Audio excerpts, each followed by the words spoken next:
Bien, muchas gracias por su participación, bienvenidos. Se trata del lanzamiento de la edición impresa de Cambio Climático, lo que está en juego, porque de hecho ya el libro ha estado circulando por las redes ampliamente. De hecho hubo una sección especial de Semana Sostenible, otra en el Universal de Cartagena, otra en el Colombiano y otra del día de hoy del Espectador, que le reproducen dos páginas, una parte del capítulo 3, con muy buen despliegue hoy en el Espectador. Me faltó decir que hay un link para conseguir el libro. En el próximo, sí. Pero claro, la idea es que circule muy ampliamente el libro en las redes. Es un esfuerzo que hemos hecho desde el Foro Nacional Ambiental en el año 2009, cuando con Marta Cárdenas tuvimos la iniciativa de hacer un libro de este tipo, y en ese momento los autores fuimos Henry Mance y yo. Ahora resolvimos actualizarlo porque obviamente del 2009 al 2015 pues han pasado muchas cosas, y hicimos una actualización bastante grande y adiciones muy sustantivas, y entonces trabajamos conjuntamente con Jimena Barrera y con Carolina. Y bueno, ahí está el libro.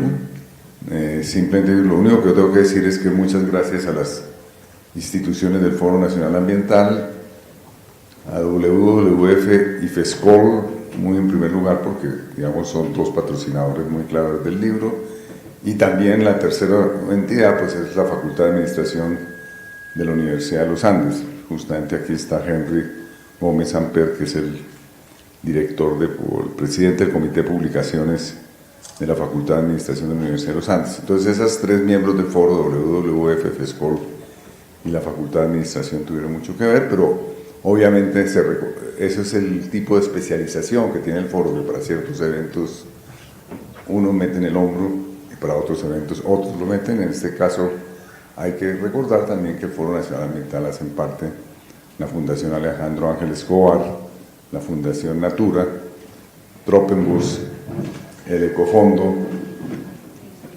y la Universidad del Rosario, cuya representante y motor de todo el tema está aquí, que es Gloria Amparo. Muy bien.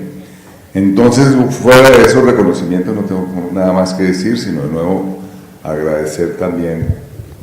Carolina fue muy activa en todo el proceso de la edición, aparte de que aportó textos y corrigió todo el texto, como lo corrigió también Jimena, como lo corregí yo. Todos le metimos la mano para hacerles adiciones, correcciones, etcétera, etcétera. Fue muy entretenido porque obviamente hay tantas fuentes sobre el cambio climático, entonces es una buena oportunidad para actualizarse. Yo de hecho vivo muy actualizado porque vivo muy interesado desde hace 25 años en el tema, pero Carolina también, como ha estado en este tema, comenzó a trabajar con Gilberto Rincón en el tema, con los seminarios internacionales de cambio climático que ha venido haciendo la fundación que dirige Gilberto, y Carolina entonces comenzó, creo, con el tema del cambio climático en esa ocasión, tal vez, o antes, ahí, ¿no? Y eso ya fue hace tiempo, porque la fundación comenzó sus actividades en 2002, fue bueno, 2008, con 7 años ya. Y Jimena pues ha estado al frente, ha estado siempre la delegación de WWF que participe en las COPs, entonces ya tiene una experiencia muy larga en este tema. Bueno, finalmente agradecer de nuevo a Melba García, que sin Melba García el Foro Nacional Ambiental no existiría, esa es la pura verdad. Que Melba es la que nos fustiga todos los días a todos los miembros del foro. Y pues darle la bienvenida a los panelistas, a Pablo Correa, que desde hace tantos años viene trabajando en este campo desde el Espectador. Naturalmente Manuel Guzmán Génesi, que tiene varios libros escritos sobre el tema de cambio climático. El último es La jirafa ardiendo. Ayer me dijo que no era la jirafa ardiente, sino la jirafa ardiente, ardiendo. Sí, sí. Y Yo lo estoy comenzando a leer y realmente bien vale la pena que ustedes lean este libro. Y Gilberto, pues que desde hace tiempos viene con su fundación y con sus actividades de este extraordinario foro que realice cada año sobre el cambio climático. Muy bien, tiene entonces la palabra nuestra moderadora y de nuevo muchas gracias a todos ustedes por haber venido. Bueno, muchas gracias Manuel y bienvenidos a todos. Para las 4 instituciones que patrocinamos este libro, pues es un honor tenerlos acá en este lanzamiento de la versión impresa. Fue una tarea maratónica poder actualizar este libro pues antes de la cumbre de cambio climático que se llevará a cabo en París, que todos ustedes saben que va a ser un momento histórico, pues porque se va a adoptar un nuevo acuerdo universal de cambio climático, entonces es una coyuntura muy apropiada. Pero sobre todo para nosotros es muy importante el tema de la comunicación del tema de cambio climático y cómo podemos llegar a todas las diferentes personas de los diferentes sectores para que puedan conocer este tema y dejen de verlo como un tema científico apartado, alejados de sus vidas, sino como algo actual, algo que realmente está poniendo en jaque nuestro desarrollo, que va a ser un enorme desafío y que a todos nos importa, que todos en este momento somos la generación del cambio climático y pues por eso para nosotros pues fue clave poder hacer un libro, no sé si lo logramos, ojalá que sí, pero que fuera lo suficientemente comprensible, de fácil acceso para todo el mundo, que no fuera excluyente y que lo pudiera leer cualquier persona de todas las edades y de todos los sectores. Y pues tenemos un panel muy apropiado el día de hoy porque son 3 personas que han estado muy ligadas al tema de comunicación. Pues por un lado, Pablo Correa, editor de la sección Vivir del Espectador, que ha liderado estos temas desde hace mucho tiempo y El Espectador pues se ha destacado por ser un medio bandera en el tema de cambio climático, así como demás temas ambientales, que creo que nos podrá dar muchas luces sobre cómo comunicar el tema de cambio climático y nos interesa muchísimo sus comentarios sobre este libro. Por otro lado, tenemos a Manuel Guzmán, que además de ser columnista del Tiempo y profesor de El Rosario, que claramente eso tiene un rol de comunicación impresionante, también es el director de Climaforum Latin American Network. Y por último tenemos a Gilberto Rincón, que es el director del Centro de Estudios para el Desarrollo Sostenible, CEID, que además de hacer estos congresos muy valiosos a los cuales hacía referencia Manuel, pues también se ha dedicado a traducir muchos libros de gran importancia al español. El último que tradujo fue La Gran Transición de Lester Brown.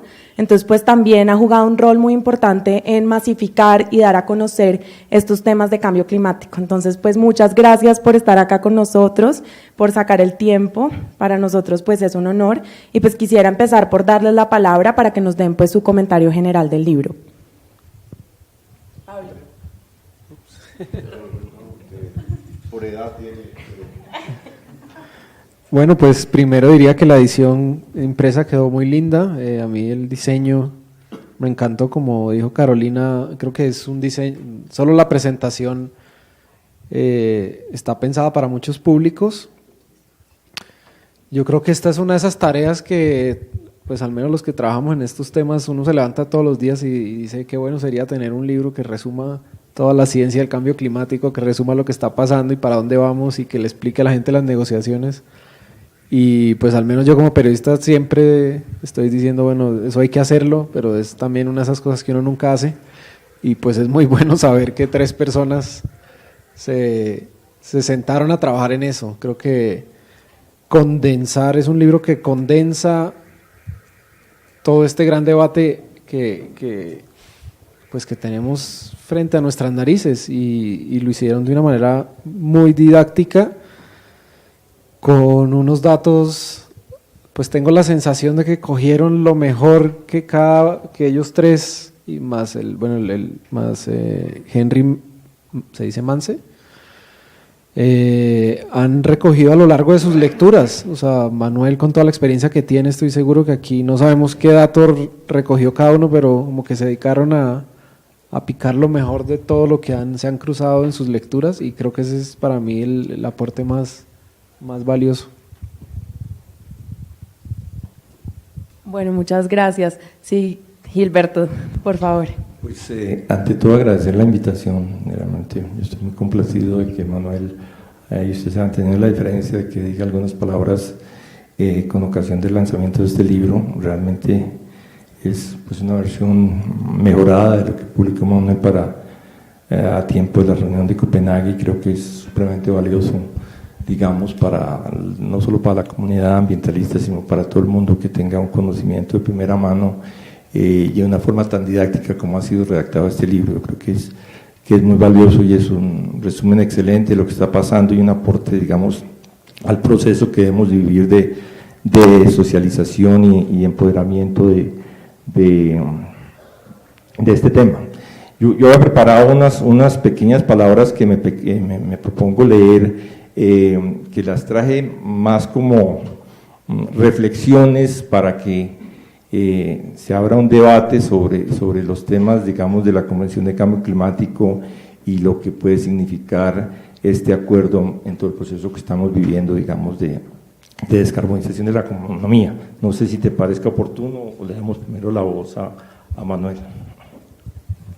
No, pues nos encantaría oír tus palabras. Si quieres, léelas y después seguimos con los comentarios de Manuel. Con gran expectativa e interés estamos esperando el desarrollo de la COP21, Conferencia de las Partes de la Convención Marco de Cambio Climático de las Naciones Unidas, que se llevará a cabo en París en pocos días. Y podría uno pensar que ante la intensificación de la crisis climática y después de tantos años de negociaciones, promesas incumplidas, fracasos y frustraciones, París podía ser un revés más. Sin embargo, hay nuevas circunstancias que nos llaman al optimismo, tales como la voluntad política expresada por muchos países, la nueva geopolítica del cambio climático, que incluye el liderazgo de nuevos actores como China, India, Brasil, entre otros, con interés manifiesto de lograr un acuerdo universal. Una mayor transparencia y participación en el proceso de elaboración del acuerdo, una mayor preparación de los países hoy más dispuestos a conciliar el desarrollo económico con la reducción de emisiones, el desarrollo de nuevas tecnologías, el abaratamiento de las energías renovables y el fortalecimiento institucional, entre otros muchos desarrollos. Todo lo anterior nos hace pensar que estos últimos 20 o más años, más que un fracaso, han permitido sentar las bases para continuar una real transformación del actual modelo económico, basado en los combustibles fósiles, que permitirá descarbonizar la economía y que el nuevo business as usual o forma usual sea una economía baja en carbono. En cuanto a las contribuciones nacionales, mediante las cuales los países fijan metas voluntarias de reducción de emisiones, cabe la pena resaltar que estas van desde alrededor de 146 países que presentaron sus compromisos para ser analizados por la Secretaría de la Convención, con diferentes metodologías y diferente rigor académico, hasta aquellos que no presentaron, incluyendo los Emiratos Árabes. Lo anterior hace muy difícil su implementación, verificación y cumplimiento. Aun si se cumplieran las contribuciones nacionales, condicionadas estas a diferentes circunstancias, incluyendo la ayuda financiera y la transferencia de tecnología, entre otras cosas, no se alcanzaría la meta de no superar los 2 grados, lo que exige una revisión periódica de los mismos. El borrador de acuerdo refleja un texto largo, con muchas declaraciones y pocos compromisos concretos. Aún si es vinculante, su cumplimiento será muy difícil de verificar. Lo anterior solo para mencionar algunos de los temas de organización poco alentadores. Es en medio de este claroscuro, de este panorama de luces y sombras, que seguiremos con mucha atención las negociaciones de París, con la esperanza de que se logre un acuerdo lo más robusto posible, que sin duda no solucionará toda la crisis climática, pero formará parte de la caja de herramientas para enfrentar el problema, que igualmente incluye políticas públicas, regulación y desarrollo legislativo, fortalecimiento institucional, impuestos al carbono, instrumentos de mercado, activa participación del sector empresarial y de la sociedad civil, entre otros muchos frentes. Lester Brown señala que los 4 grandes retos de la humanidad para el siglo XXI son reducir la pobreza, estabilizar la población, recuperar el sistema natural y estabilizar el clima. El cambio climático es entonces un problema complejo y de no poca monta. Sin embargo, existe un gran desbalance entre la magnitud del problema y el nivel de conocimiento del mismo, no solo en el común de la gente, sino en los tomadores de decisiones, los políticos, los empresarios y todos aquellos que realmente pueden ser agentes de cambio. De ahí la importancia del trabajo adelantado por Manuel, por Carolina y por Jimena. Sin duda alguna este libro, Cambio Climático, lo que está en juego es una gran contribución para difundir el tema y permitir el conocimiento y apropiación del mismo por sectores clave de la sociedad. La forma sencilla y didáctica de presentar el libro da ahora un valor agregado a este trabajo. Felicitaciones a sus autores. Gracias.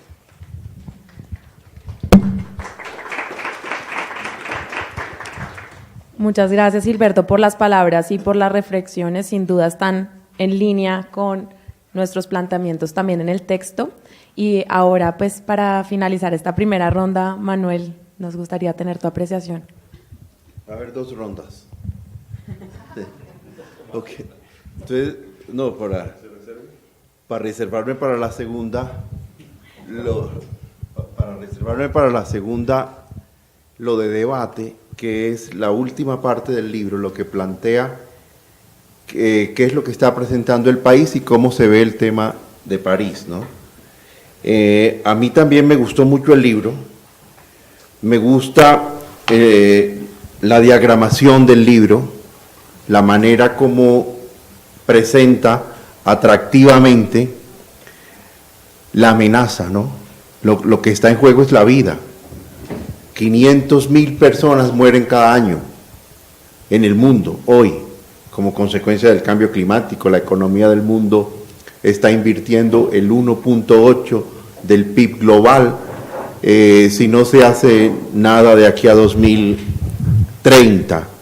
Es probable que entre 2030 y 2050 estemos casi a puertas de invertir el 10% del PIB global, y esto significaría pues un colapso de la economía y por lo tanto la incapacidad de el mundo de atender la adaptación, de atender los desastres, de atender la vulnerabilidad de las poblaciones. Entonces yo creo que presentar esto que está en juego de una manera invitante a los jóvenes para que lo lean, me parece un logro editorial y gráfico muy importante, con colores y llevado en forma de preguntas, con una infografía maravillosa en estas páginas y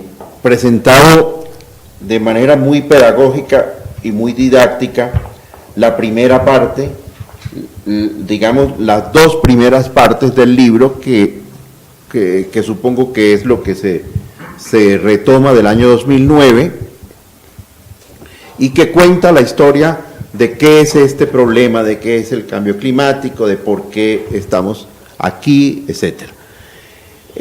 Cuando el libro llega a la página 61, entonces se pregunta por la viabilidad política, y aquí entonces hacen un aporte sobre lo que el mundo en materia de representantes de los gobiernos, de los estados, responde ante esta amenaza y comienza a preguntarse por qué necesitamos un acuerdo global.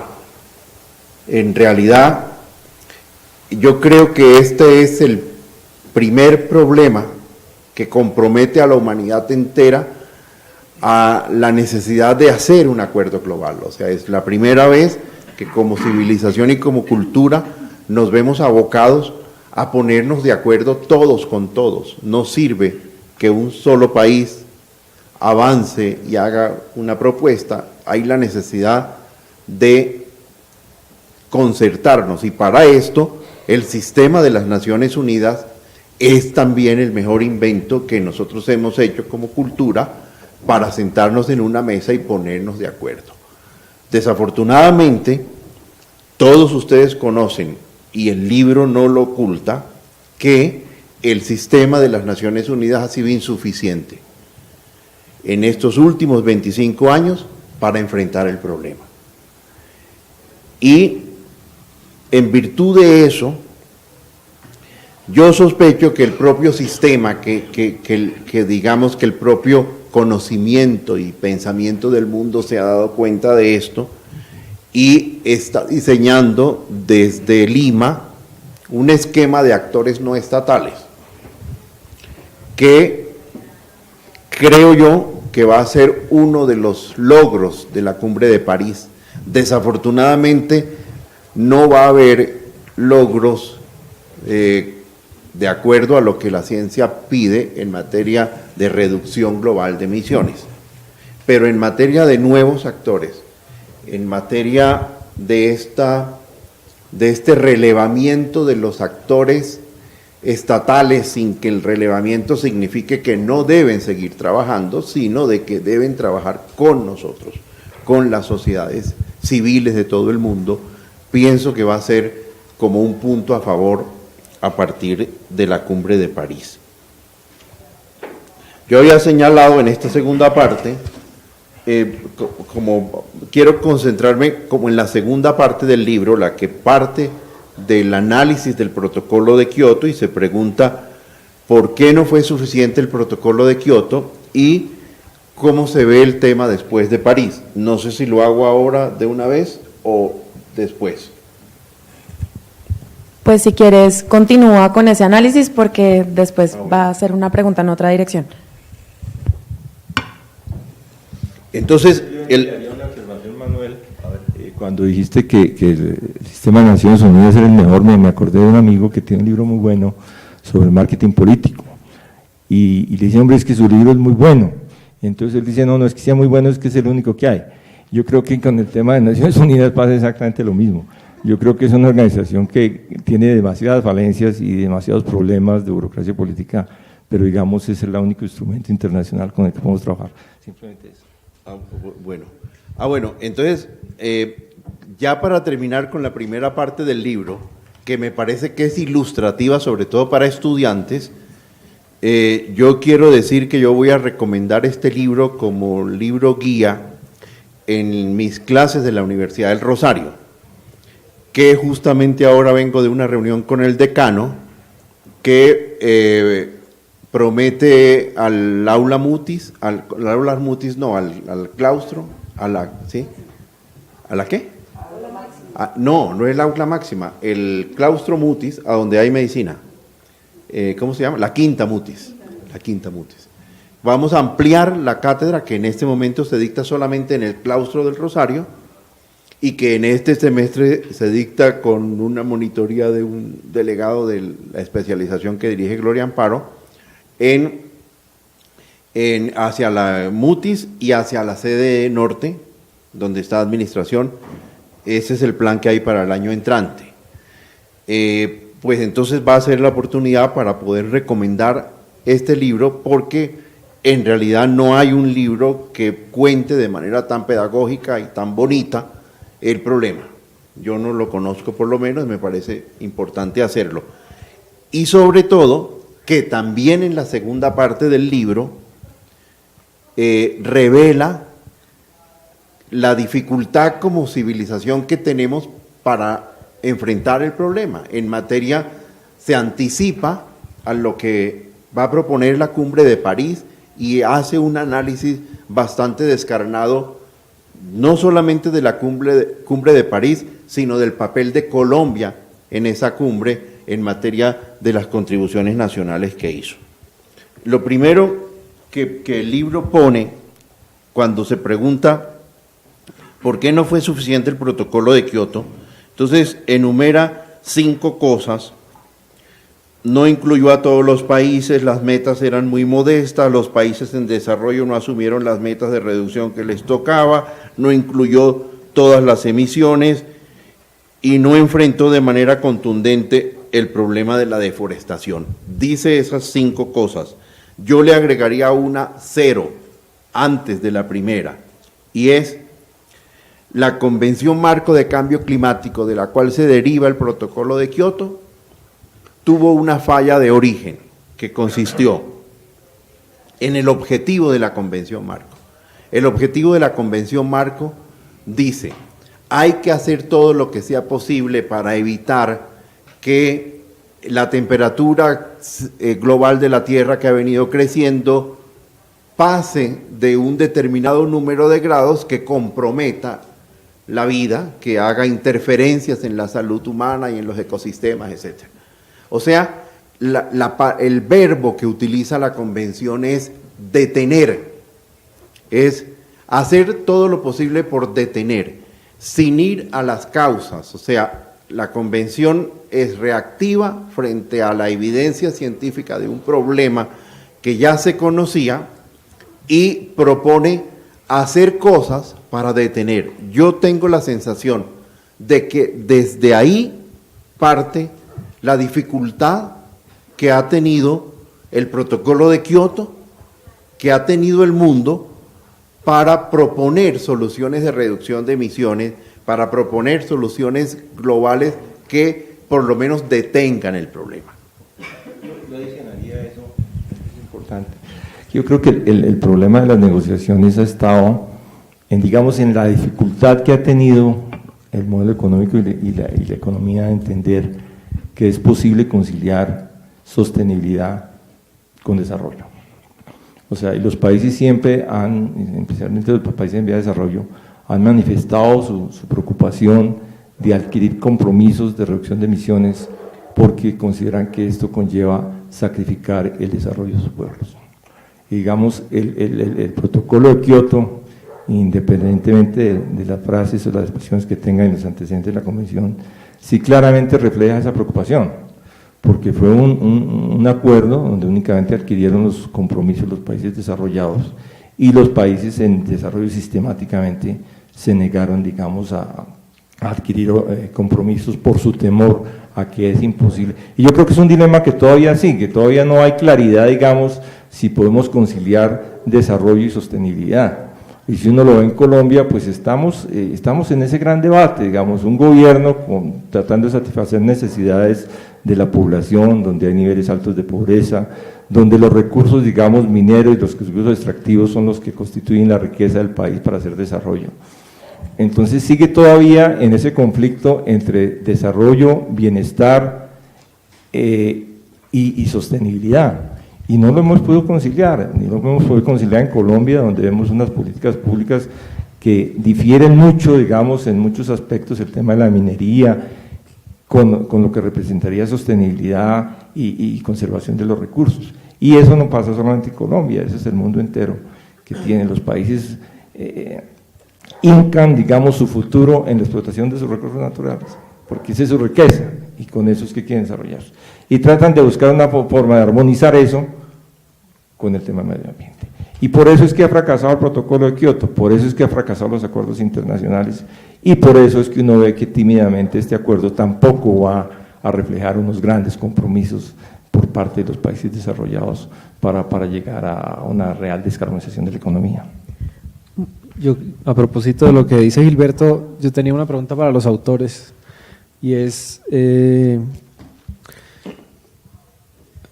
¿por qué no hay nada sobre población? O al menos, no sé si me salté la página en que hablaban de población humana, porque en ese debate sobre sostenibilidad, desde 2009, que creo cuando pude ir a esa cumbre de cambio climático y la de Copenhague, como que siempre me ha surgido esa pregunta y siempre se la hago a todas las personas con las que he podido hablar, tanto en ciencia, en política, en distintos ambientes, y es ¿no se está hablando seriamente del tamaño de la población por tabú o porque no la estamos considerando una variable muy poderosa en la ecuación de la sostenibilidad?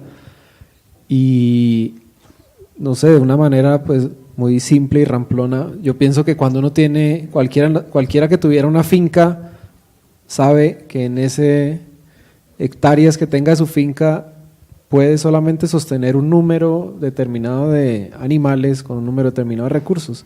Y cualquiera que tenga una finca hace unas matemáticas básicas de administración de qué puede tener ahí.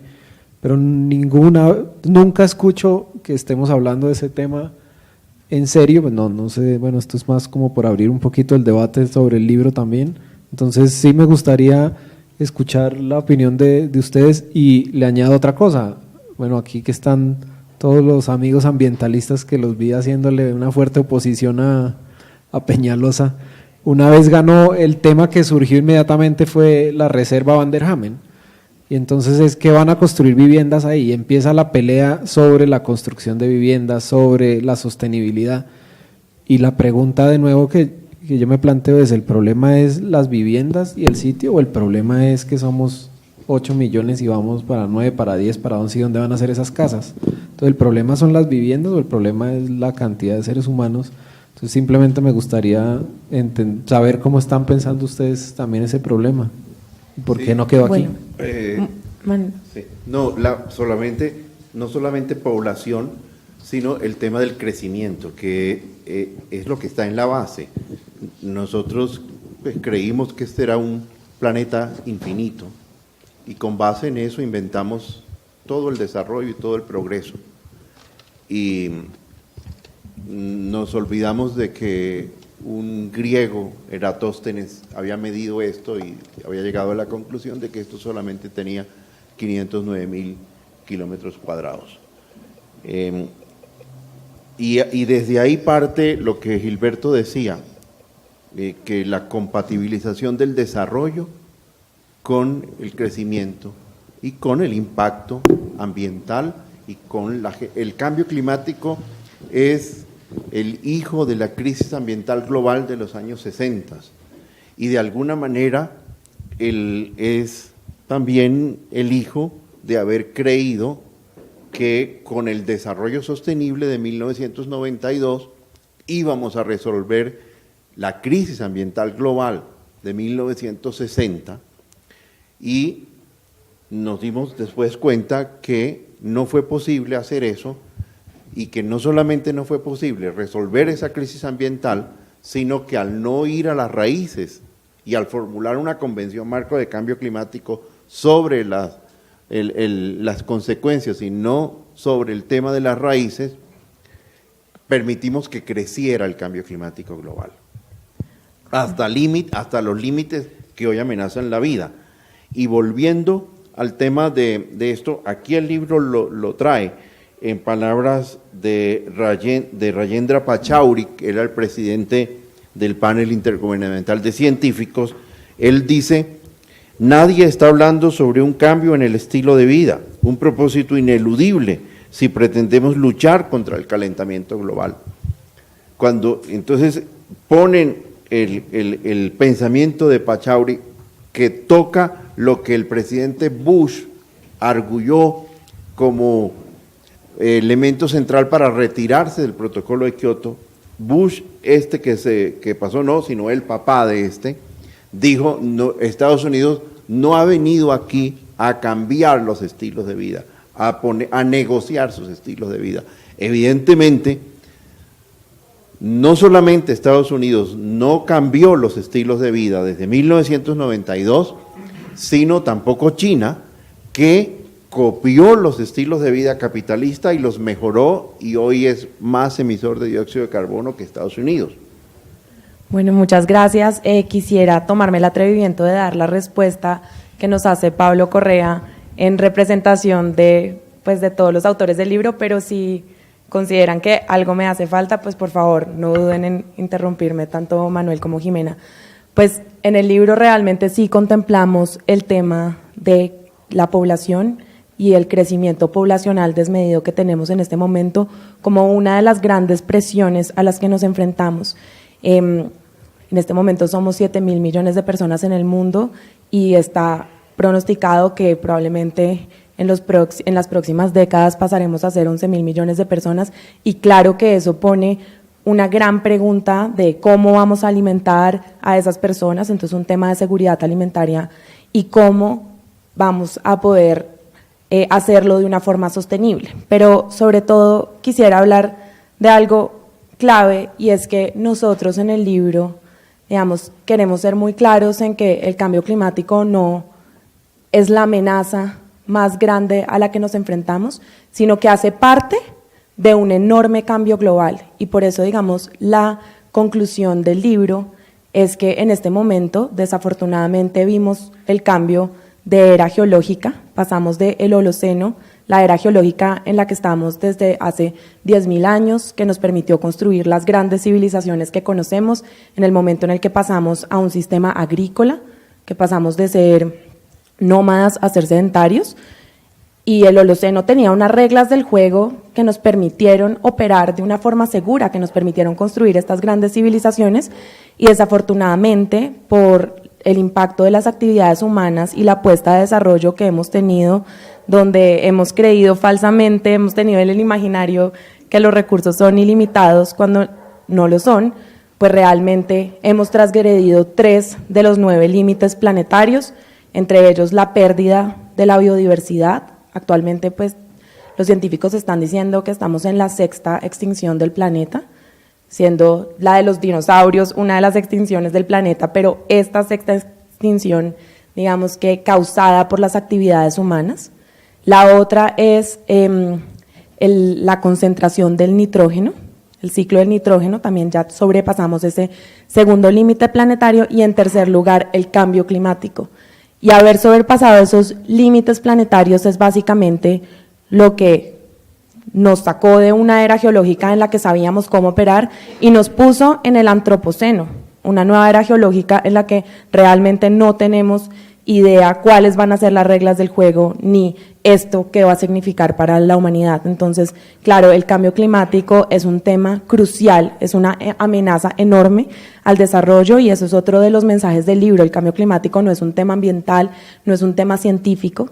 Claro que tiene un gran componente ambiental y científico, pero el cambio climático es un tema clave para el desarrollo, para hacernos la pregunta qué tipo de desarrollo queremos escoger, y adicionalmente es un tema económico, político, y que también nos plantea enormes preguntas de ética, no solamente en este momento.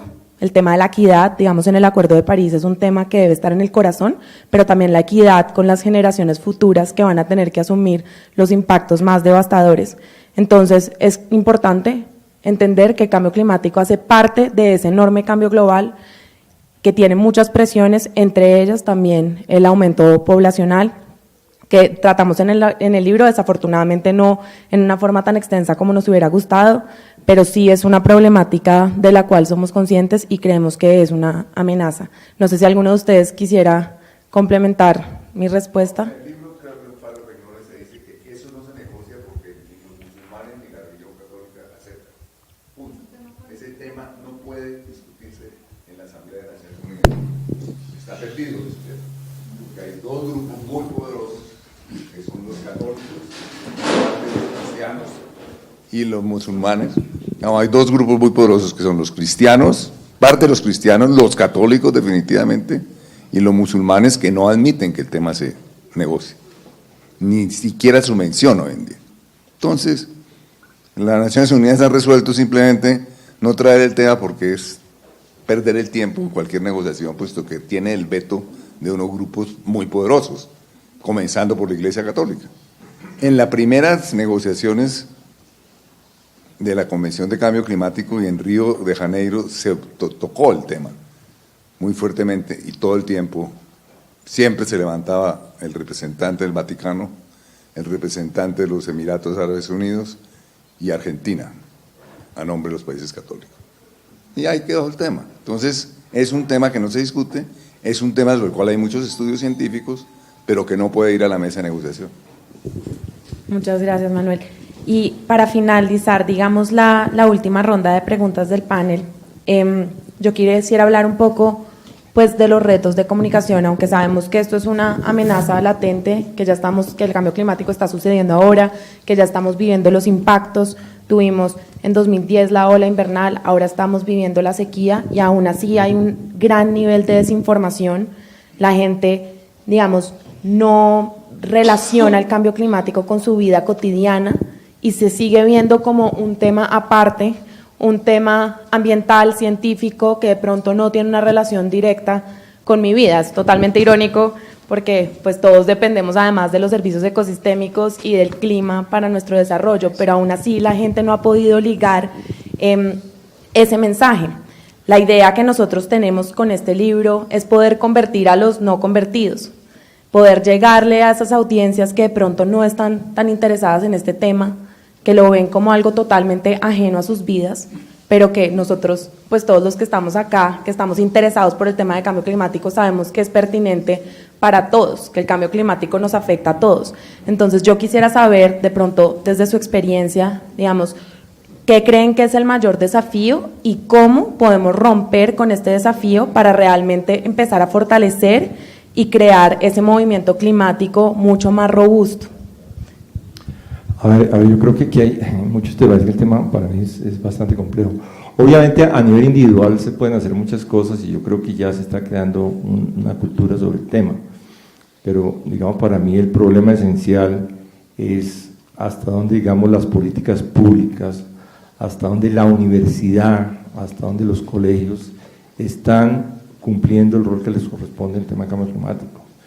La impresión que yo tengo es que la oferta académica en las universidades, que es digamos el foro natural para que formemos profesionales con una visión clara del problema y con una capacidad de resolverlo, pero no ve que hay una oferta importante por parte de las universidades que digamos esté llegando a formar gente interesada en el tema. Y la política pública, pues ya lo mencionamos, van en contravía del tema. Tampoco los tomadores de decisiones, no hay una cultura en el Congreso, quien hace las leyes, no hay una cultura en los ministerios, o sea que nos falta muchísimo avanzar. Y después hay un problema aún más de fondo para mí, que es el tema del modelo económico realmente, y sobre eso hay cuestionamientos, es decir, la pregunta es, ¿el modelo de la economía de mercado será capaz, digamos, de resolver el tema de cambio climático, o se necesitará más intervención, más regulación? Entonces, obviamente, esto es un esfuerzo maravilloso y es en la línea que tenemos que dirigirnos, que formar una masa crítica sobre el tema lo más pronto posible. Y eso se hace con que la gente conozca el tema y se apodere de él. Pero, digamos, hay unas decisiones de políticas y lineamientos generales que yo veo que sí están muy lejos de coger el toro por los cachos. Y eso es lo que más preocupa, digamos. Que no hay, digamos, un desarrollo de nivel empresarial, a nivel político, a nivel académico realmente fuerte para enfrentar el problema. Sí, yo creo que el verdadero desafío no está en las acciones individuales que nosotros podamos hacer, y creo que eso hay que tenerlo siempre muy claro. O sea, lo que un individuo individualmente puede hacer es apagar el computador cuando se va para el otro cuarto, montar en bicicleta y hacer reciclar un vaso. Este tipo de cosas repercuten muy poco, y si nosotros insistimos en mandarle el mensaje a la sociedad que esto se arregla reciclando un vaso, apagando el computador o cambiando las luces, estamos perdiendo el tiempo enorme, sobre todo el tiempo académico, el tiempo en la reflexión profunda sobre el tamaño del problema, sobre el desafío tan monumental que este problema representa para todos estos actores y para la vida en su conjunto. Yo creo que si uno dice que lo que hay que hacer es repensar la totalidad de la cultura, como lo escribió en 1992 Augusto Ángel Maya, eso es lo que hay que hacer. O como lo dijo el poeta Hölderlin en 1700, que cambie todo en todas partes.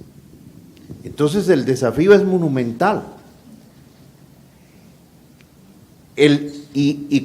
La visión crítica, la falta de postura crítica a la que llama Martha Nussbaum en su libro Sin fines de lucro, criticando el modelo educativo que crea piezas funcionales para un sistema económico y no crea mentes críticas para que tengan una postura cuestionante, por ejemplo, ante la cumbre de París. proponer en la cumbre de París que globalmente vamos a reducir un 20% de emisiones, entre un 20 y un 22% de emisiones, es una irresponsabilidad histórica de los gobernantes del mundo, que alguien tiene que juzgar, que alguien tiene que decir, que alguien tiene que reclamar.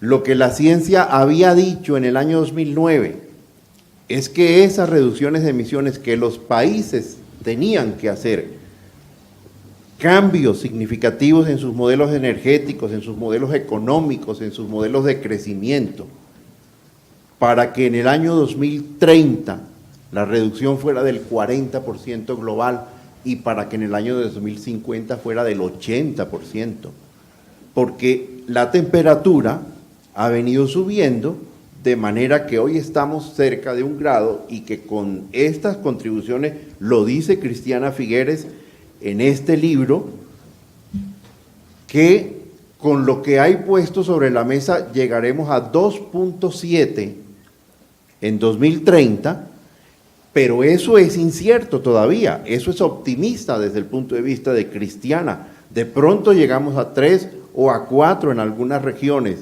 y eso es crisis humanitaria global, eso es migraciones climáticas, eso es gente que se muere por falta de alimentos, eso es guerras nuevas por pelea por alimentos, por territorio y por agua. Entonces, si a la humanidad ante una crisis de esta naturaleza, ante unos datos de esta naturaleza, ante unas proyecciones económicas que comenzaron con Nicolás Stern, reacciona diciéndonos, como nos van a decir cuando se acabe la cumbre de París, que ha sido un acuerdo exitoso. Porque eso es lo que nos van a decir, nos van a vender como exitoso un acuerdo del 20%, porque nos van a decir que ni siquiera van a ser capaces de meterle 100.000 millones de dólares cada año a la adaptación. El tema de financiación, que es un tema simplemente de bancos y de plata, ni siquiera allí va a haber éxito, va a haber un éxito vendible. Manuel, pero entonces para aclarar, el mensaje, según tu análisis, debería ser pesimista y un poco contando esos escenarios catastróficos, ¿o cómo debería estar enfocado el mensaje? El mensaje debería ser realista y debería ser responsable. Por eso yo destaco que haya nuevos actores y destaco que en París haya lo que ustedes pueden ver, el portal Nazca. Yo escribí hoy mi columna del Tiempo de Mañana, perdón que la cite de antemano, sobre esto, sobre los nuevos actores, sobre el papel de los empresarios. Hay una gran cantidad de iniciativas, hay aproximadamente 6.000 iniciativas que se van a mostrar el día 6 de diciembre en París, que es el llamado el Día de la Acción Climática, de los actores no estatales. Eso es significativo.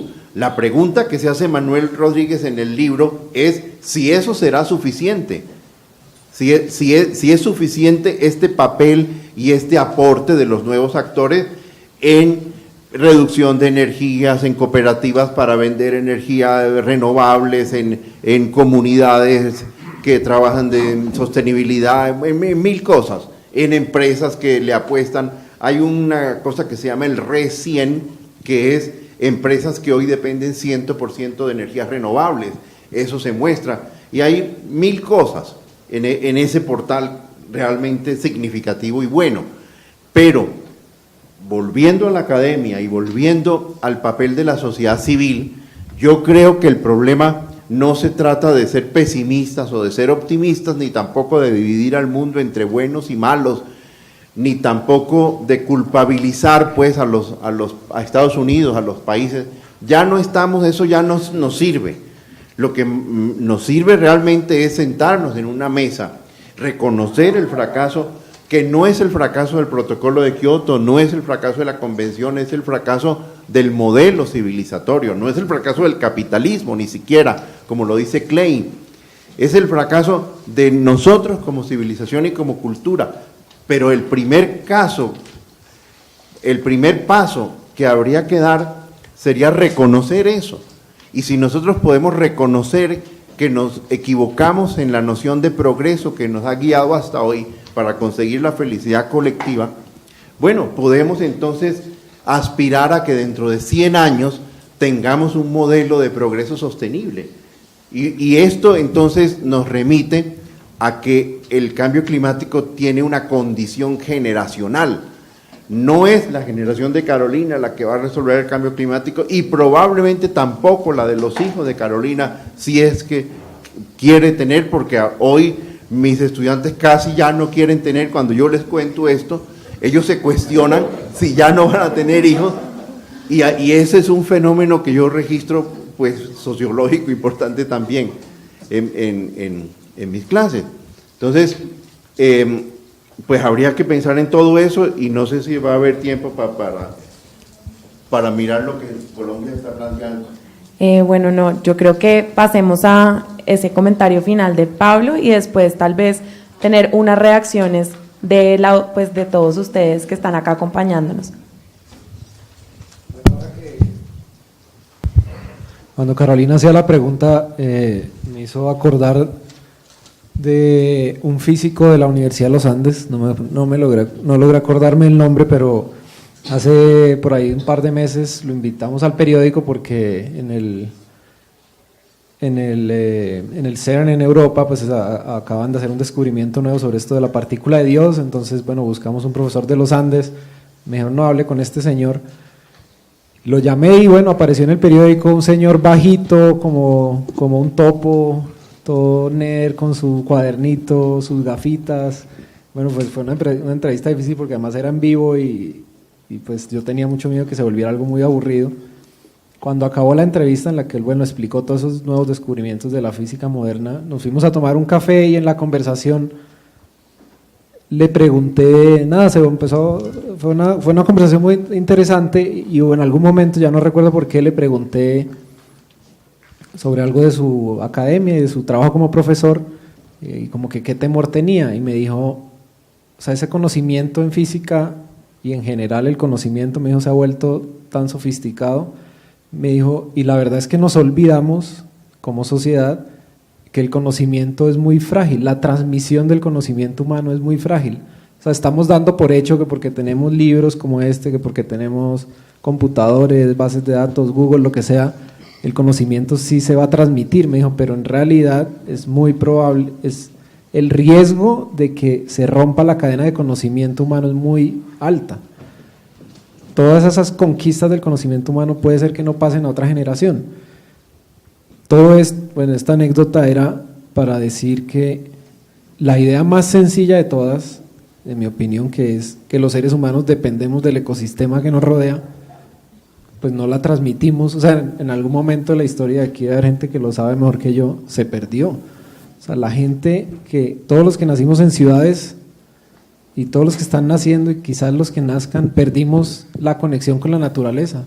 O sea, perdimos esa idea de que el ser humano depende de lo que lo rodea, que la mantienen las comunidades indígenas y la mantienen pues otro tipo de poblaciones.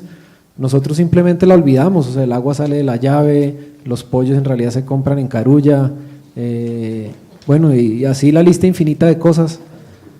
Y pues una pregunta que yo me hago es eso, ¿cómo se recupera? O sea, ¿cómo se recupera? O sea, uno cómo vuelve a enseñarle a los niños que no hay forma de que vivan si no entienden esa naturaleza. Y la verdad, o sea, yo no sé eso cómo se logra. O sea, lo que estamos haciendo, pues tanto ustedes con un intento como este libro, Manuel Gilberto con las conferencias que logra organizar cada año, Manuel con sus columnas y bueno, y personas como yo desde el periodismo, pues eso es mínimo. O sea, no. ¿Cómo logramos volver a hacer eso? No lo sé. Los estudiantes que están llegando a las universidades y se dan cuenta que al menos aquí en Colombia por las pruebas PISA ni siquiera saben leer y escribir bien. Si no saben leer bien y escribir, ¿cómo les vamos a enseñar a entender un ecosistema? Es realmente un tema muy complicado.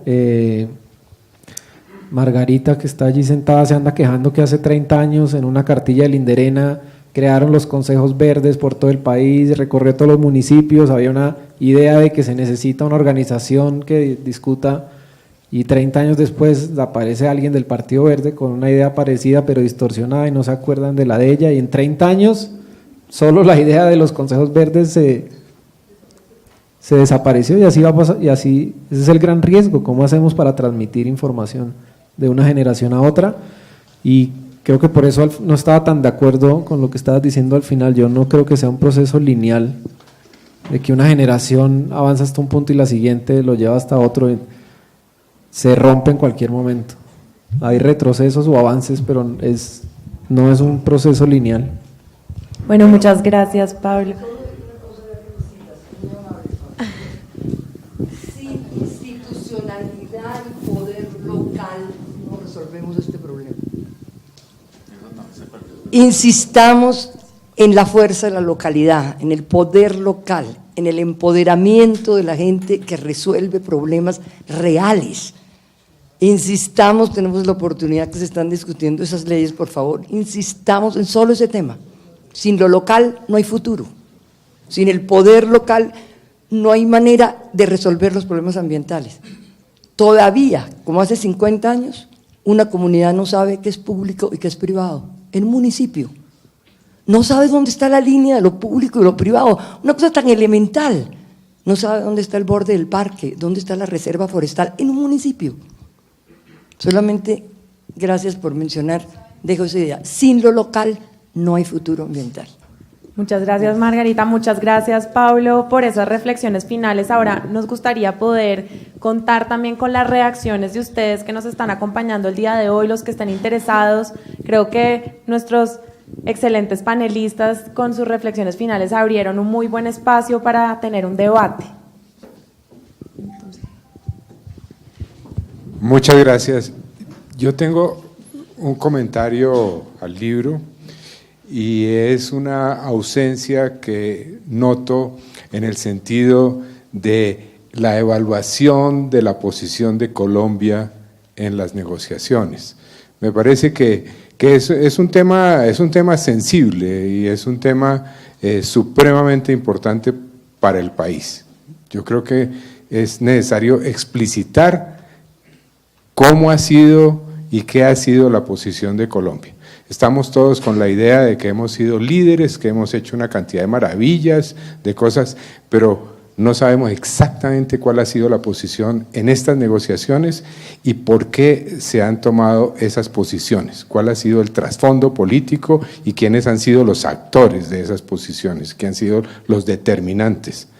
Particularmente me sorprende el cambio que ha tenido Colombia en los últimos años, en el sentido de generar nuevos espacios de alianzas y patrocinar rupturas en esquemas tradicionales, etcétera, que sería muy interesante saber cuál es el trasfondo, por qué se está dando y a dónde va eso.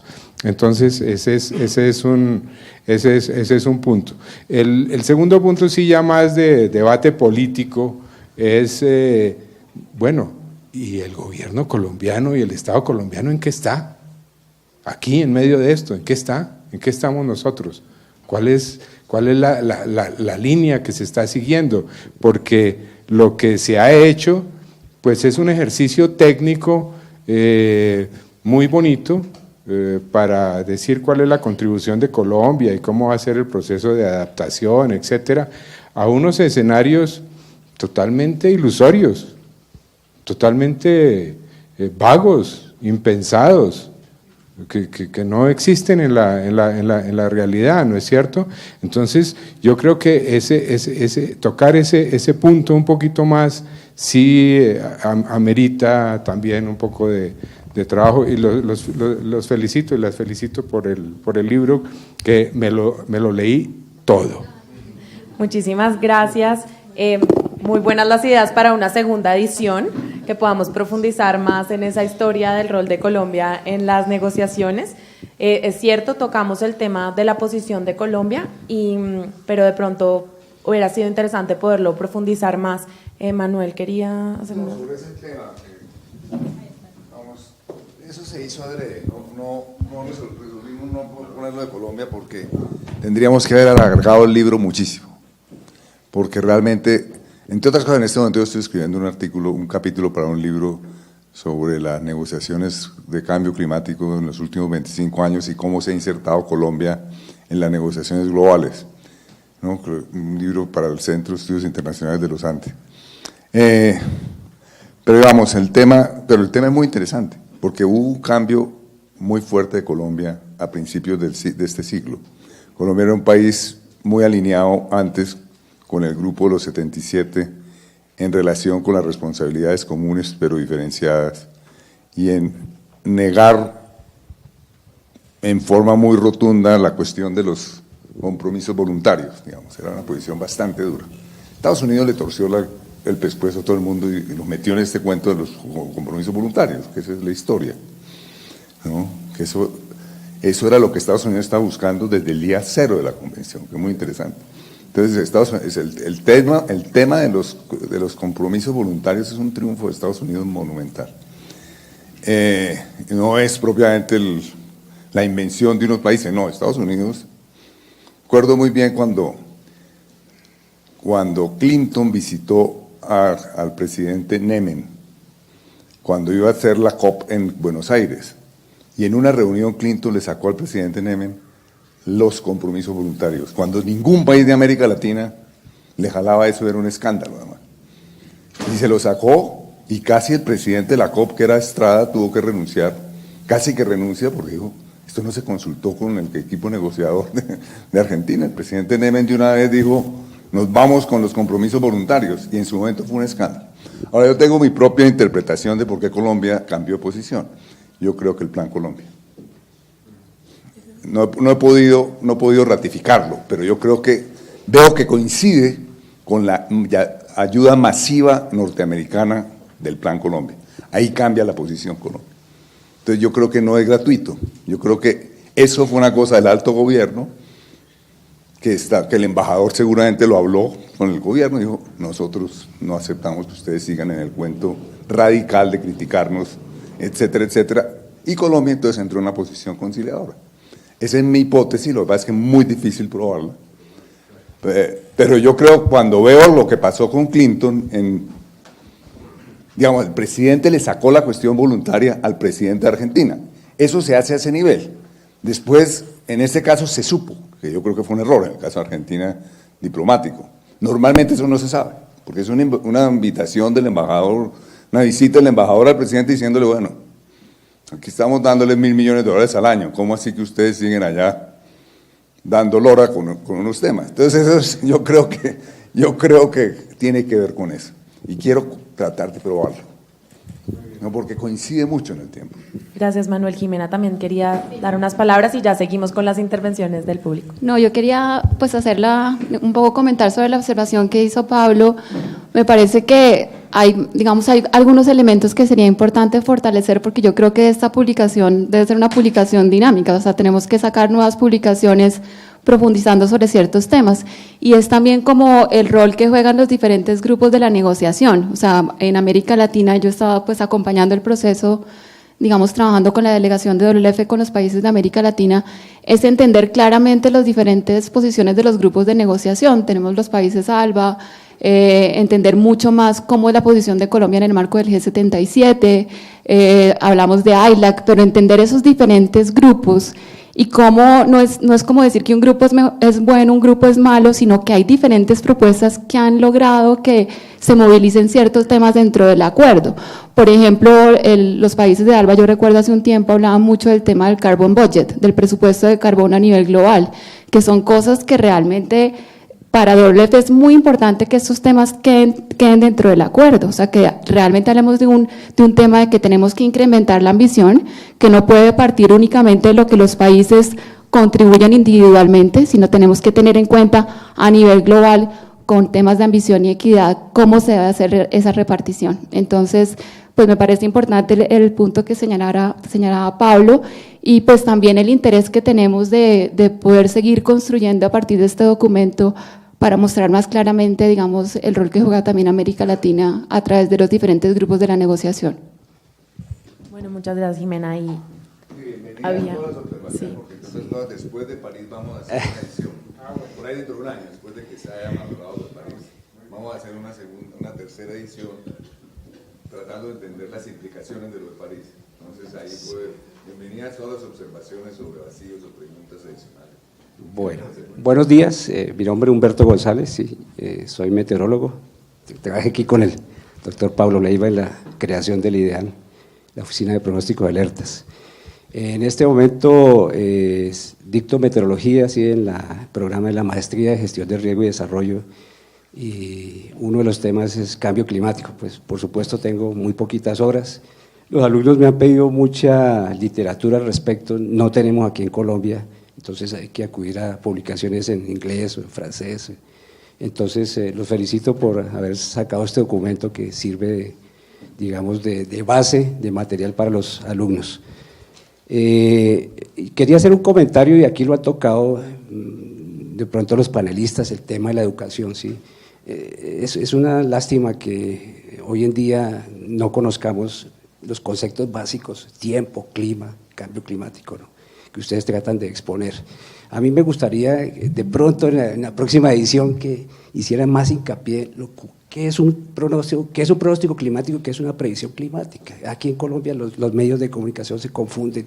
¿Qué es clima? ¿Qué es clima para hoy? Eso no está visto bien. En un país desarrollado no dicen cuál es el clima para hoy, cuál es el estado del tiempo para hoy. Y otra cosa es lo de la precisión de los modelos también, la incertidumbre, el grado de incertidumbre, el fenómeno del niño y la niña, que a veces hay una confusión terrible cuando son fenómenos periódicos que son más naturales que inducidos por el cambio climático, ¿sí?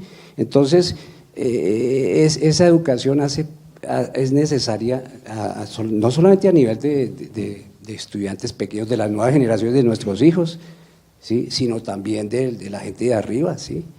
Ahorita que estamos a puertas de una crisis energética, una cantidad de gente que no tiene todos los conceptos de cómo fluctúa el clima y cómo el clima está pasando de ser un aspecto científico, digamos. Yo como meteorólogo nunca me imaginé hace 30 años que íbamos a tener que hablar este tema con economistas. Y ustedes lo plantean en el libro también, el modelo económico, ¿sí?, que de pronto haya que cambiarlo, ajustarlo, no sé, los humanos, como se ha dicho aquí, ya tenemos esto que la tierra ya se nos acaba, los recursos se nos acaban, ¿sí?, y entonces el modelo de producción y de consumo de pronto tengamos que cambiarlo. Eso toca, digamos, en próximas ediciones mejorarlo, pero yo les agradezco que ya tengamos esa publicación para consulta. Muchas gracias. Muchísimas gracias. Para nosotros es fundamental el rol de los educadores y gracias por estos consejos. Después, al final, nos encantaría tener sus datos para estas recomendaciones que creemos que son muy pertinentes. Ya te doy la palabra, lo que pasa es que atrás había la palabra desde el comienzo. ¿Para sí. quién? A él, sí, gracias. Bueno, buenos días. Mi nombre es Edison Uribe, yo soy docente de la Facultad del Medio Ambiente y Recursos Naturales de la Universidad Distrital Francisco José de Caldas. Pues mi inquietud es, acogiendo, aparte del doctor Pablo, es de verdad cuál va a ser el compromiso, pienso que el libro debió haber abordado ese tema, cuál va a ser el compromiso de nosotros con respecto a lo que tiene que ver con el aprovechamiento pues del recurso carbón mineral, máxime pues que nuestro país es uno de los países pues más ricos en este recurso, máximo que está pues casi como satanizado como uno de los generadores de los gases de efecto invernadero. Me parece que en ese componente pues nosotros debemos de ir con una posición muy clara hasta dónde nos podemos comprometer como país, ¿sí? El no aprovechar este recurso, máxime pues que somos uno de los ricos, uno de los países pues con una gran abundancia. Y en ese sentido pues nuestro país ya acaba de lo que nos está pasando, pues el incremento de las tarifas del servicio de energía, pues específicamente de no saber aprovechar, ¿sí?, este recurso que lo tenemos casi en todo el subsuelo, no más. Muchas gracias. Definitivamente el tema de la industria del carbón es un debate que se tiene que dar pues con estas proyecciones. Vamos a recoger las últimas dos intervenciones y después le voy a dar la palabra a Jimena Barrera, que va a finalizar con este evento. Sí.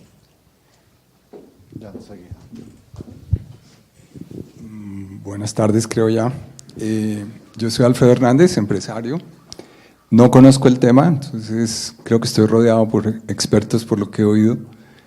Y me gustaría saber si en el libro o si alguien quisiera contestar. He oído muchas cosas como negativas, que seguramente son ciertas y por eso las dicen. ¿Hay algo positivo, digamos, en estas últimas décadas, ya que digamos, yo conozco Kioto por otras razones, pero ustedes lo relacionan como un punto aparentemente de partida? ¿Ha habido cosas positivas, digamos, en estas décadas que ustedes puedan resaltar? Bueno, muchas gracias por la pregunta. Sí, hay muchas cosas positivas, muchas revoluciones que se están dando en este momento. El capítulo 3 específicamente del libro, como saben, el libro está dividido en 4 capítulos grandes, habla específicamente como de todos estos movimientos que se están generando, desde una revolución de energías renovables no convencionales, como estamos, por ejemplo, en este momento en una transición energética y que tecnologías que antes no eran costo competitivas, ahora sí lo son, hasta tecnologías como por ejemplo la iluminación LED, lo que está pasando con la industria automotriz, pero también mencionamos cómo se está fortaleciendo el movimiento climático a nivel global, que cada vez se vuelve más fuerte todo el movimiento de desinversión, donde fondos muy importantes como el Fondo Estatal de Noruega, digamos, ya ha anunciado que va a desinvertir en combustibles fósiles, al igual que lo han hecho muchas universidades, la iglesia y demás. Entonces sí hay esperanza, o sea, no es un mensaje, o sea, queremos por supuesto dar un mensaje realista y responsable, como lo mencionaba Manuel, pero también dar cuenta de que no solo, o sea, en el mundo no es solo lo que pasa en las negociaciones internacionales de cambio climático, que claro que son muy importantes, pero a la vez es un mundo también excluyente y muy técnico. Y afuera de las negociaciones internacionales de cambio climático están sucediendo muchísimas cosas y para el sector empresarial este tema es clave. Cada vez hay empresas que están liderando este tema, que tienen metas, como lo mencionaba Manuel, de abastecerse 100% de energía renovable, de reducir sus emisiones, de volverse eficiente energéticamente, y no por filantropía, sino porque realmente cambiar su ADN corporativo es vital para ser rentable y ser competitivo en este momento y en el futuro. Entonces sí, pues te invito a que pues, puedas explorar todo eso, y cualquier duda que tengas, nosotros igual estamos abiertos a poder discutir esto más adelante. Creo que Manuel tiene acá un comentario. Creo que básicamente, digamos, en el libro nosotros sí adoptamos una posición.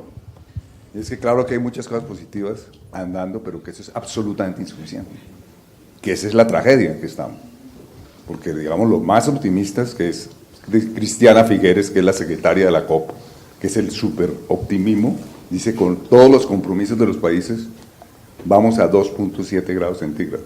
Los científicos dicen que no debíamos haber pasado de 1.5 grados centígrados. 2 grados centígrados es una negociación política, no es científica. Entonces ya estamos ya en los efectos del cambio climático porque se pasó el umbral. Aparentemente ya lo pasamos, de acuerdo al conocimiento científico. 2 grados es una negociación política, no tiene nada que ver con la ciencia. Eso fue una cosa, tiene una historia muy interesante. Entonces, digamos, la posición en el libro muy fuerte es que estamos muy lejos. Entonces puede haber pasado todo lo positivo del mundo, pero todo lo positivo del mundo está lejos. Se está hablando claramente, digamos, yo estoy con los más realistas, vamos hacia 4 o 5 grados centígrados hacia el final del siglo, tal como con todas las cosas positivas que están pasando. Entonces, que es muy grave. Ya en estos días, para no quedarnos en los ambientalistas, yo soy un ambientalista, leí con mucho interés una entrevista que le hicieron al dueño de Microsoft, ¿no? a Gates. Y él sin más dice, mire, yo vivo escandalizado por la ineptitud de los gobiernos y la ineptitud del cambio de la empresa privada frente al cambio climático. Es una tragedia, dice él, lo que está viviendo el mundo. Y yo como empresario digo, inepto el sector privado, no ha tomado los riesgos que tenía que haber tomado en innovación, se va por ese lado. Tenían que haber tomado unos riesgos para innovar, no lo han hecho, y los gobiernos igualmente se han quedado atrás. Y es toda una entrevista en The Atlantic bastante fascinante, en la cual condena él como líder del sector privado mundial, o el tipo más rico del mundo, dice, qué pena, colegas, pero lo hemos hecho muy mal. Entonces, digamos, yo creo, claro, el problema es el que dice Manuel, yo creo que Manuel lo dice muy claro, siempre hay en todas estas, de París vamos a salir con una mentira, que es que se tuvo éxito. Y eso es lo más grave que puede pasar. Y lo que pasa es que no vamos a tener éxito, infortunadamente. Bueno, yo creo que como ya se nos está haciendo tarde y seguramente todos ustedes ya tienen hambre, quieren ir a almorzar, vamos a dar por finalizado este panel, pero le voy a pasar la palabra a Jimena Barrera, que quiere darles unas palabras finales. Manuel, estás obstruyendo la cámara. No, bueno, muchas gracias a todos, en especial pues obviamente a los panelistas, tuvimos excelentes panelistas hoy que nos dieron como las impresiones del libro y a todos ustedes, yo creo que todos los comentarios son súper útiles y nos ayudan a reflexionar sobre cómo podemos comunicar mejor estos mensajes. Creo que WF todo el tiempo se debate ese tipo de temas como institución del Foro Nacional Ambiental, yo creo que todas las instituciones del Foro Nacional Ambiental nos debatimos cómo llegar a la gente específicamente sobre un tema que tiene gran complejidad técnica y frente a un acuerdo que es bastante complejo. No sé si ustedes han tenido la oportunidad de estar en alguna COP, Pablo sí, varias de las personas que están acá, pero es demasiado complejo cómo se da el proceso de negociación. Yo quisiera terminar con un mensaje positivo, porque creo que así como hablábamos el otro día con Carolina, siempre tratamos como desde la organización pensar que sí, que es muy importante lo que va a suceder en París, pero París no es el fin, París es el tránsito, es un camino, y es un poco lo que tratamos con Manuel, que tuvimos bastantes discusiones en la construcción del libro, bastante discusión, que fue súper interesante, es como el libro trata como de mostrar las diferentes posiciones, o sea, hay desde las posiciones más extremas, de pensar que estamos en un momento catastrófico, que no hay nada que hacer, hasta hay las posiciones de pensar de que, digamos, posiciones un poco más moderadas. Nosotros hemos hecho unos análisis muy interesantes de ver los tipos de escenarios que esperamos que se va a lograr en París y que viene de aquí en adelante. Pero lo que nosotros sí esperamos que se logre en París es que realmente sea un acuerdo que sea ambicioso, equitativo y que sea transformador, y que realmente logremos que los países que hacen parte de este acuerdo puedan lograr construir una arquitectura, podríamos decir, como institucional financiera, que permita que se incremente el nivel de ambición. Lo que estaba diciendo Manuel, que realmente lo que los países pusieron sobre la mesa no es suficiente, hay que buscar en el acuerdo cómo lograr que los países periódicamente, hablábamos de cada 5 años, estén elevando sus contribuciones, y cómo trabajar en cooperación, que eso es un tema que es súper interesante, o sea, ver cómo teniendo obviamente el tema de equidad, cómo los países desarrollados y los países en desarrollo pueden trabajar en cooperación para lograr estas metas. Entonces quería plantear, pues obviamente, digamos, decir que logramos el objetivo, presentarles a ustedes el libro, queremos que ustedes lo difundan, que lo muestren, que aprovechen los espacios educativos, los espacios también desde el sector empresarial, para mostrar un poco estos mensajes y que construyamos juntos esta narrativa que queremos frente a cómo desde cada uno podemos incidir para cambiar nuestras prácticas y poder combatir este fenómeno global. Entonces, agradecer al Foro Nacional Ambiental. Dime. Vamos a entregar el libro. A los estudiantes tenemos el PDF, entonces pueden distribuirlo. Jimena, para la tercera edición sugiero que el título sea Cambio Climático, lo que está en juego según 2 optimistas y un pesimista. El título de la tercera edición, lo que está en juego según 2 optimistas y un pesimista. Y esas visiones aparecen ahí. Yo estoy más cercano a la visión del Papa, WWF está más cercano a la visión de Alcohol. Algo piensa que es compatible el crecimiento económico infinito con resolver el problema del cambio climático, como piensan muchas personas. El Papa y también Naomi Klein y los otros más pensamos que no, que el crecimiento económico infinito no conduce a ninguna parte, y el problema finalmente de quienes pensamos así es que los supuestos de la negociación son esos. ¿no? Entonces, eso está reflejado en el libro, ¿no? Porque obviamente en el libro al final se dice, hay estas posiciones, ¿no? Al final, en las conclusiones, decimos, hay quienes piensan así, hay quienes piensan así, y hay quienes piensan de otra forma. Pero ahí nos revelamos cuál es nuestra posición, cada uno personal, porque había diferencias, obviamente. Y la idea del libro no era realmente establecer posiciones personales, sino más bien indicar el rango de posiciones que hay sobre el tema. Entonces, ahorita yo estoy expresando mi posición personal. Jimena fue muy clara en decir que es la visión de WWF, ¿no? Que claramente la visión que no es la del libro. En el libro dice, hay esta posición, ¿no? Sí, mostrar como los diferentes perspectivas. Entonces, no, la invitación es a leer el libro y cada uno pues también poder hacer como su análisis. Y mil gracias a todos, a los panelistas del Foro Nacional Ambiental. Gracias.